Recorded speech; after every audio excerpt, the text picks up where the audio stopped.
คำสุขสักกลินนี่เพิ่นได้สร้างวัดอันนี้ขึ้นเพื่อให้เป็นคงค้นแก่พญาสุริศักดิ์มนตรีฮั่น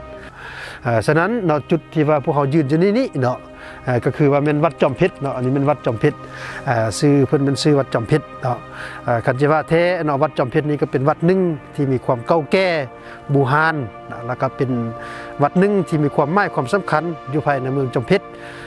เป็นส่วนรวมทางด้านจิตใจของชาวพุทธศาสนิกชนของชาวเมืองจอมเพชรของพวกเราเนาะแล้วก็พิเศษวัดดังกล่าวนี้ก็เป็นชื่อเอิ้นของเมืองจอมเพชรของพวกเราเนาะกันวัดนี้ละเป็น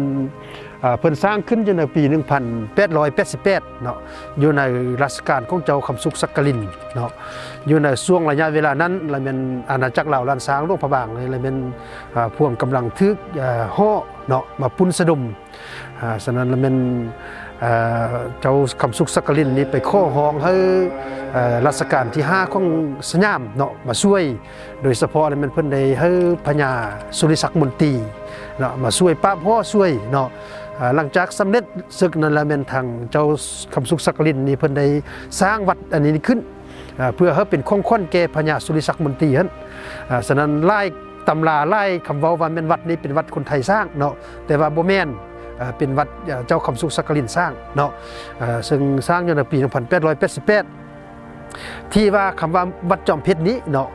ก่อนหน้าที่จะสร้างวัดนี้ละแม่นอยู่ในสมัยปี 1560 เนาะเจ้าไสเสถาธิราชเพิ่นมาสร้างวัดสิงห์ทองนี่เนาะเพิ่นมาสร้างวัดสิงห์ทองนี่แล้วเป็นเพิ่นได้ตีคลองห้องเปล่าประกาศให้ไฟฟ้าราษฎรนี่มันเฮาฮีบโฮมเอาเงินเอาคำเอาเพชรเอาพลอยไปช่วยสร้างอยู่วัดสิงห์ทองเนาะแต่ว่าไฟฟ้าราษฎรอยู่ทางเมืองน้ำคลองเมืองนี้แล้วก็เป็นฮีบโฮมกันได้แด่บ่ได้แด่เนาะแล้วมันล่าช้าหลังจากได้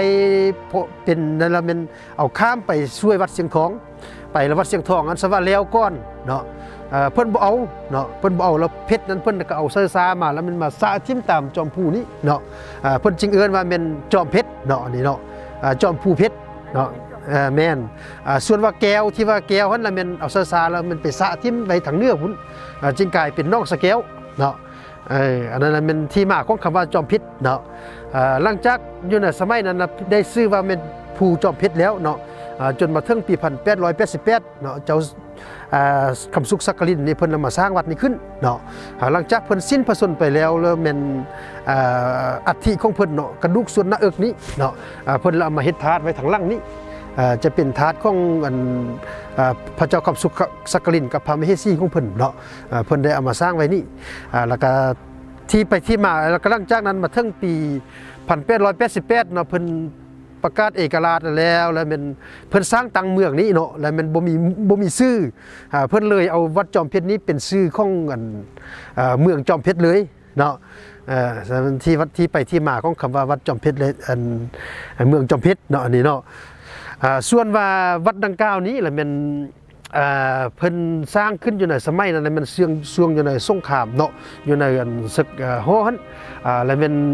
พญาสุริศักดิ์มนตรีนี่มีความเชื่อว่าพระเจ้าแม่กวนอิมนี่เป็นผู้สามารถนำทัพเพื่อเพิ่นไสสนะเนาะเพิ่นหลังจากสร้างแล้วเพิ่นจึงมาแต้มเป็นหูห้องหูมังกร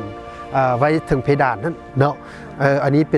ป็นเพดานที่ว่ามีหูห้องหูมังกรอยู่ในเพดานปกติวัดนี้มันจะมีอยู่แต่ฝ้าผนังเนาะเพดานจะบ่ค่อยจะเห็นแต่ว่าวัดดังกล่าวนี่แล้วมีหูที่ว่าติดอยู่ถึงเพดาน